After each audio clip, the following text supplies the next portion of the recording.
ట్రాన్స్గ్రెస్ ఏంటండి? ట్రాన్స్గ్రెస్డ్. ఇక్కడ చూసాంగా, ఇక్కడ చూడండి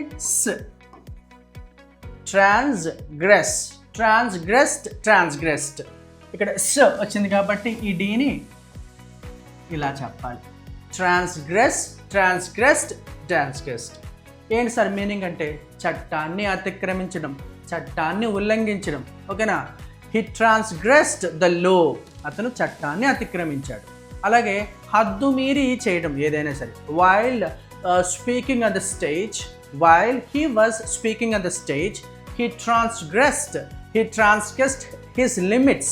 అతను స్టేజ్ మీద మాట్లాడుతూ ఉన్నప్పుడు తన హద్దు దాటి మాట్లాడాడు. ఇలా హద్దు దాటడానికి, చట్టాన్ని అతిక్రమించడానికి, రూల్స్ అండ్ రెగ్యులేషన్స్ అతిక్రమించడానికి కూడా ట్రాన్స్గ్రెస్ అంటారండి, ఉల్లంఘించడం అంటాం. రైట్.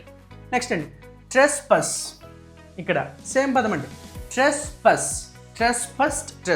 చాలామంది ట్రెస్పాస్ అంటారు, కాదు ట్రెస్పస్డ్. ఇది కూడా అంతేనండి, అతిక్రమించడం, ఉల్లంఘించడమే. కానీ దీనికి డిఫరెన్స్ ఏంటంటే ట్రెస్పస్ అంటే అతిక్రమించి, ఉల్లంఘించి ఒక దేశంలోనికి కానీ ఒక ప్రాంతంలో కానీ వచ్చేయడాన్ని, చొరబాటు ఆక్రమించి ముందుకు వచ్చేయటాన్ని ట్రెస్పస్ అంటారు. Lots of people trespassed into India through Bangladesh last year.